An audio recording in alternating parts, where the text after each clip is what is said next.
This woman put on a backless dress to surprise her husband. Instead, she found her husband with his mistress in the bedroom. For some reason, the woman just stood there staring for several seconds. Jack, standing outside the door, heard the sounds coming from inside. He nervously kept chewing gum. The mistress wanted to explain to the woman that it wasn't what it looked like, but the woman didn't explode in anger. She simply reminded the mistress, even when you're exercising, you should close the door. The wife's words seemed to make the husband realize something. Even the mistress caught the implication. The mistress demanded to know when the woman had found out about their relationship. The woman didn't give a direct answer. She said, "Pay attention to today's occasion. You have no shame, but don't ruin our family's reputation." The husband never apologized throughout the entire encounter. Instead, he felt his wife was being unreasonable. She didn't even show a hint of jealousy. What he didn't know was that his wife's heart had already died after their child's death, but she still had to grit her teeth and play the role of his wife. Everyone thought she couldn't bear to give up this status, but no one knew how much pain she carried inside. She had once promised the old chairman she would definitely keep the company going until that time, although she had misjudged and married such a husband back then. For the sake of her father-in-law,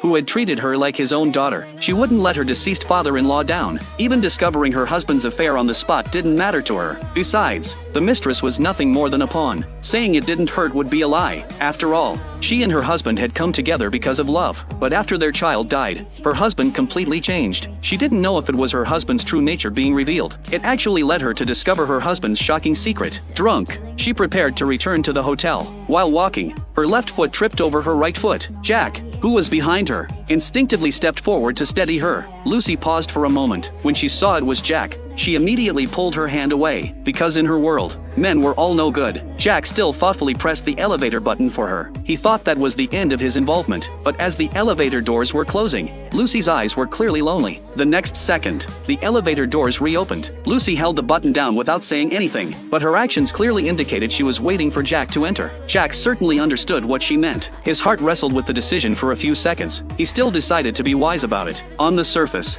he moved Lucy's hand away, but at the moment of their touch, there seemed to be some kind of understanding. Although he knew Lucy was going to her hotel room, he still followed her the whole way, maintaining a certain distance. Whether Lucy was really drunk or pretending to be drunk was unclear. When she took out her room key card, she dropped everything on the floor. It seemed like she wanted Jack behind her to get closer to her. Her plan succeeded. What Lucy said next almost made Jack think he had misheard. Could it be that wealthy women were all this forward?